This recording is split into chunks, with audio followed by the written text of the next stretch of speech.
Bonjour à tous, j'espère que vous allez bien. Voilà, je vais vous montrer aujourd'hui comment réaliser un jouet rentrant sur ces dalles ici derrière moi. Voilà, si vous voulez me suivre, c'est parti.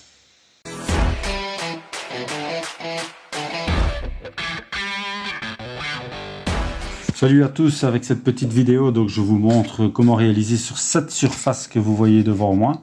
Donc c'est une surface en relief.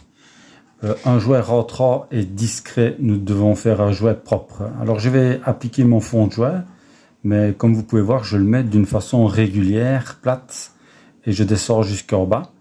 Alors je le mets assez profond, de façon que le jouet soit également rentrant. Il doit être discret et ne doit pas se voir. Alors ça, c'est pas bon.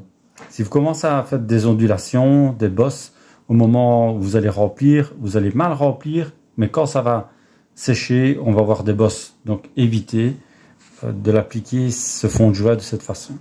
Alors je vais mettre le fond de jouet et alors nous allons démarrer donc le remplissage avec un mastic polymère. C'est un gris béton RAL 7004. C'est un Soudal 215 LM assez résistant, donc que vous pouvez mettre sans aucun problème. Je coupe mon bec de la largeur du jouet, donc pas trop gros, sinon on va commencer à déborder. Voilà, c'est parti. Donc je mets mon jouet à l'intérieur. Vous pouvez voir, je ne vais pas jusqu'au biseau parce que l'architecte ne veut pas le voir. Donc il doit être discret et à l'intérieur. Essayez d'être régulier comme une soudure. Vous descendez comme une soudure et la même façon aussi bien à gauche qu'à droite. Et alors vous allez employer de l'eau savonneuse. Ici, je vais vous montrer cette façon avec une palette à mastiquer. Donc je vais bien mouiller. Vous pouvez également utiliser un spray. Ça convient très bien. Alors je vais prendre la palette et alors je vais descendre comme une dague. Vous pourriez prendre une dague de maçon, c'est pareil. Et alors descendre à gauche et à droite. Je vais essayer évidemment de recentrer le surplus vers le milieu du jouet. En fait, c'est compliqué parce que le jouet est à l'intérieur. Donc pour le racler, c'est très difficile. Pour mettre la tête, c'est pas évident non plus. Donc nous allons descendre de la même façon des deux côtés. Et alors je vais reporter à chaque fois le surplus. Donc de la matière, je le racle dans mon seau et je redémarre avec une palette propre à chaque fois. Et je vais redémarrer donc de l'autre côté. Et alors je vais descendre, pareil. Donc je vais recentrer le surplus vers le milieu. Alors vous allez être surpris et voir comment je vais faire pour éliminer au milieu ce surplus qui est bien marqué. Vous pouvez voir ici au milieu, à l'aide tout simplement d'un pinceau.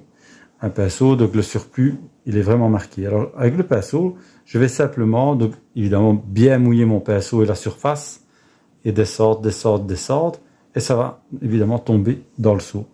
Puis à l'aide des doigts et des mains, donc vous allez de part et d'autre légèrement, délicatement, donc sans forcer, descendre et refermer votre jouet. Donc essayez de ne pas faire des à-coups, parce que les à-coups vont se marquer évidemment dans votre jouet.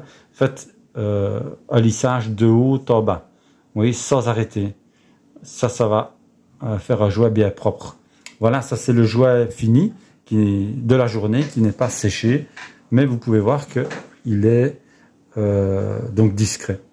Alors ici, je ne mouille que ma main, donc c'est une autre méthode. Si le jouet est fait d'une façon régulière, je mouille que ma main et je monte. Voilà, simplement.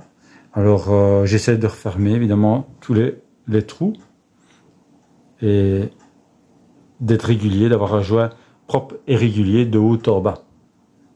Voilà, de la même façon, essayez d'éviter les à-coups. Voilà le résultat final. Donc discret, quand on regarde sur le côté, on ne le voit pas, c'est ce que l'architecte demandait. On ne le voit pas, il est discret, de loin il est discret également. Voici le jouet de dilatation que je vous propose, un jouet rentrant aujourd'hui. Voilà, donc vous pouvez revoir la technique.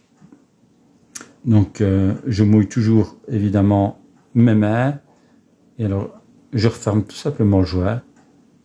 Alors ça c'est un peu différent ici parce que le jouet est ressortant et il faut, en employant la même palette, essayer d'avoir un jouet propre, droit, dans le biseau.